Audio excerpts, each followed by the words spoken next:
Then we which are alive and remain shall be caught up to meet the Lord in the air. 1 Thessalonians 4, verse 17. Imagine standing at the edge of Earth, looking upward, watching something or someone defy gravity. Now imagine it wasn't a spacecraft. It was a soul, a body transformed, a person transcending nature's most unbreakable law, the law of gravitational bondage. This is the physics of the rapture. And this is where escape velocity meets eternity. Shh. Escape velocity is temporary. Rapture velocity is eternal. Let's revisit the scientific definition one last time. Escape velocity is the minimum speed required for an object to break free from a planet's gravitational pull without further propulsion. Once you're beyond Earth's grip, you're free, but only from one system. In spiritual terms, escape velocity gets you out of sin, but rapture velocity delivers you to glory. There is a massive difference between simply not falling and actually ascending into Christ. Jesus did not just resist temptation, he rose. He didn't just avoid hell. He ascended into heaven and now draws all men unto himself. John 12:32. The rapture is not a rescue mission. It's a reward of alignment. Gravity wells in the cosmos and the soul. In deep astrophysics, a black hole is the ultimate gravity well. Its escape velocity exceeds the speed of light. Once past the event horizon, not even photons return. You need to see this. There are spiritual black holes. Addictions that swallow light, bitterness that absorbs joy, pride that bends time, keeping you trapped in the past, depression that suspends all motion, emotional stasis. Some people are past the event horizon and don't even know it. But here is the hope. Christ entered the black hole of death and came out alive. The tomb was the event horizon. The resurrection was the violation of cosmic expectation. Light as a messenger, the speed limit of the universe. Light travels at 299,792,458 meters per second, the fastest known speed in the universe. But Jesus beat light. Open quote. I am the light of the world, John 8, verse 12. The light shines in darkness, and the darkness comprehended it not, John 1:5. Close quote. This is not poetic language. It's physics and prophecy. Darkness has a gravitational identity. It resists, it bends, it pulls. But the light that Christ offers is not just illumination. It's inversion. It breaks entropy. It transcends space-time. He walked on water not to show off, but to demonstrate fluid defiance of gravity. He transfigured before Peter, James, and John, not for drama, but to reveal his true quantum state. He didn't just rise, he phased. He teleported through locked doors. He ascended with no visible propulsion. Physics gasped. Heaven opened. The Holy Spirit as spiritual thrust. The book of Acts begins with Jesus telling them to wait in Jerusalem until they are endued with power from on high. Luke 24:49. This wasn't religious poetry, it was spiritual rocket fuel. When the Holy Spirit descended in Acts 2, tongues of fire appeared. That wasn't just imagery, it was thrust ignition. Those men were ignited, spiritually lifted from fear to boldness, from silence to declaration. That is the first taste of rapture velocity. We are meant to live above sin, not orbit it.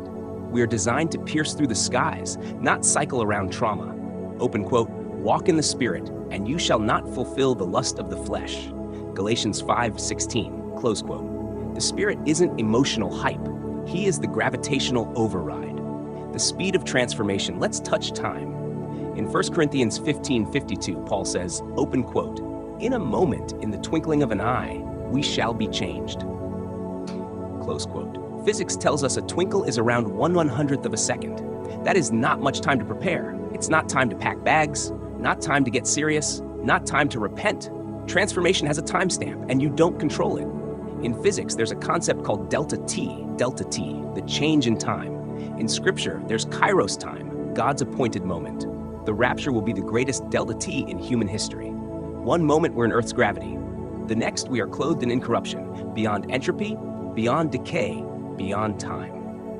The ladder of Jacob, gravitational inversion, foreshadowed. Remember Jacob's dream in Genesis 28? He saw a ladder stretching from earth to heaven, with angels ascending and descending. That was a visual prophecy of rapture dynamics, earth to heaven vector, messenger particles going both directions, gateway connection between the two realms. Jesus later refers to himself as that ladder, John 1 verse 51. He is the gravitational bridge, the escape vector, the heaven-anchored thrust mechanism for the human soul. You don't build this ladder, You surrender to it. You don't climb it in the flesh. You rise on it in faith. Final flight instructions. Preparing for takeoff. So what now?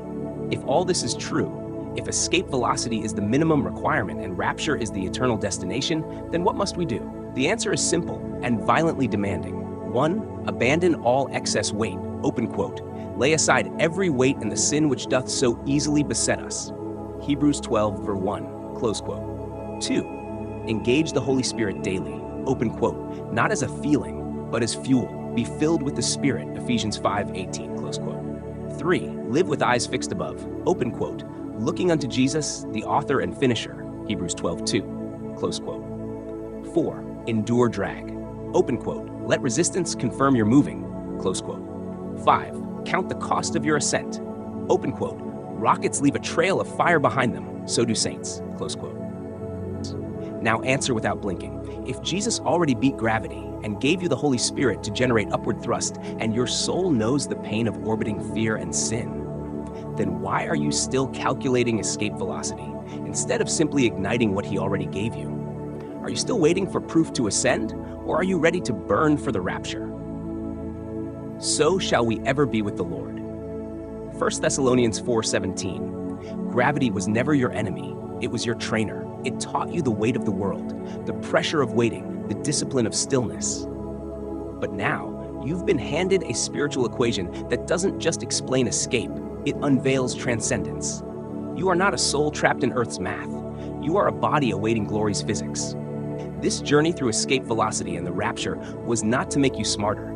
It was to break you free from earthly logic, from emotional weight, from the orbit of sin. Because when Christ returns, you don't get time to calculate. You only get one instant to combust. Here's the truth. You are not preparing for a physics exam.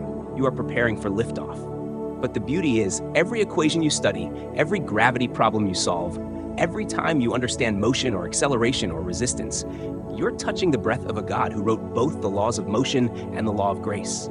So study, pray, master your physics, and let your physics master you. Not by control, but by awe. Because when the trumpet sounds, it won't be your GPA that lifts you. It'll be your surrender. Not your escape velocity, but his grace thrust. So one final question, the kind only a soul can answer. Will you wait to be pulled? Or are you already rising?